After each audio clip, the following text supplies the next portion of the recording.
Students, Indian financial market को दो part में बांटा गया है। इंडियन फाइनेंशियल मार्केट, वित्तीय बाजार को दो पार्ट में बांटा गया है। एक होता है कैपिटल मार्केट और एक होता है मनी मार्केट। इसका मतलब क्या होता है?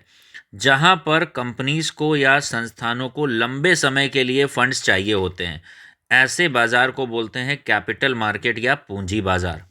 और जहां पर बड़े बड़े ऑर्गेनाइजेशन को पैसे चाहिए हैं लेकिन for a period of 12 months, 1 साल तक के लिए पैसे की ज़रूरत होती है, तो थोड़े समय के लिए पैसे का लेन देन होता है मनी मार्केट में।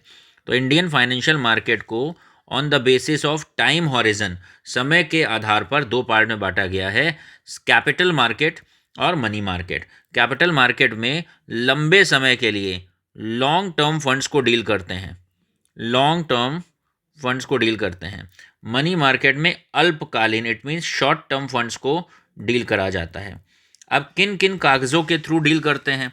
तो कैपिटल मार्केट में जो फाइनेंशियल इंस्ट्रूमेंट्स, मतलब जिन वित्तीय प्रलेखों का लेन देन होता है, उसमें होते हैं शेयर्स, डिबेंचर्स और बॉन्ड।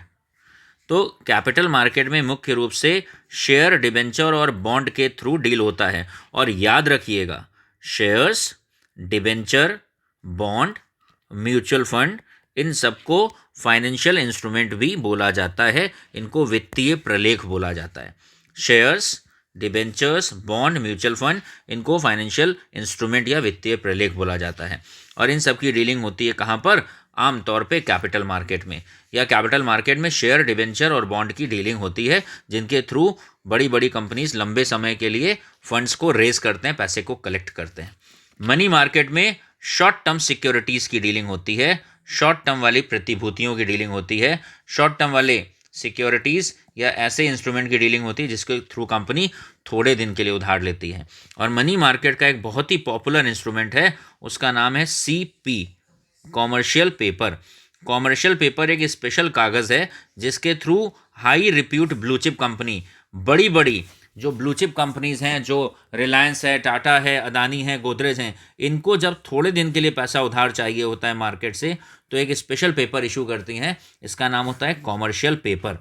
तो Indian financial market short term funds के लिए money market, long term funds के लिए कैपिटल मार्केट। फिर कैपिटल मार्केट में लॉन्ग टर्म फंड्स को डील करते हैं, मनी मार्केट में शॉर्ट टर्म सिक्योरिटीज़ को डील करते हैं। मनी मार्केट में एक स्पेशल सिक्योरिटीज़ डील करी जाती है, उसका नाम होता है कॉमर्शियल पेपर। कॉमर्शियल पेपर के थ्रू कंपनीज लोन लेती हैं लेकिन थोड़े दिनों के लिए। और शेयर्स, डिबेंचर्स और बॉन्ड के थ्रू कंपनीज पैसा लेती हैं लंबे समय के लिए। शेयर्स, डिबेंचर, बॉन्ड और म्यूचुअल फंड को मिलाकर हम लोग बोलते हैं फाइनेंशियल इंस्ट्रूमेंट्स। और अपने पैसे को जब डाइवर्सिफाई करा जाता है, अपने पैसे को जब अलग अलग एसेट में बांट दिया जाता है कि कुछ पैसा गोल्ड में लगाएंगे, कुछ पैसा इंश्योरेंस में लगाएंगे, कुछ पैसा स्टॉक में लगाएंगे, कुछ पैसा म्यूचुअल फंड में लगाएंगे, कुछ पैसा बिल्डिंग में लगाएंगे, रियल एस्टेट में लगाएंगे, तो फिर ऐसे बंटवारे को बोलते हैं पोर्टफोलियो एलोकेशन। इसको हम बोलते हैं पोर्टफोलियो एलोकेशन। पोर्टफोलियो एलोकेशन का मतलब होता है अपनी दी गई पूंजी को डिफरेंट डिफरेंट पार्ट्स में डाइवर्सिफाई करना, अपने इन्वेस्टमेंट को अलग अलग तरीके की एसेट्स में विभाजित करना। तो पोर्टफोलियो एलोकेशन का मतलब होता है अपनी संपत्ति को अलग अलग पार्ट्स में विभाजित कर देना।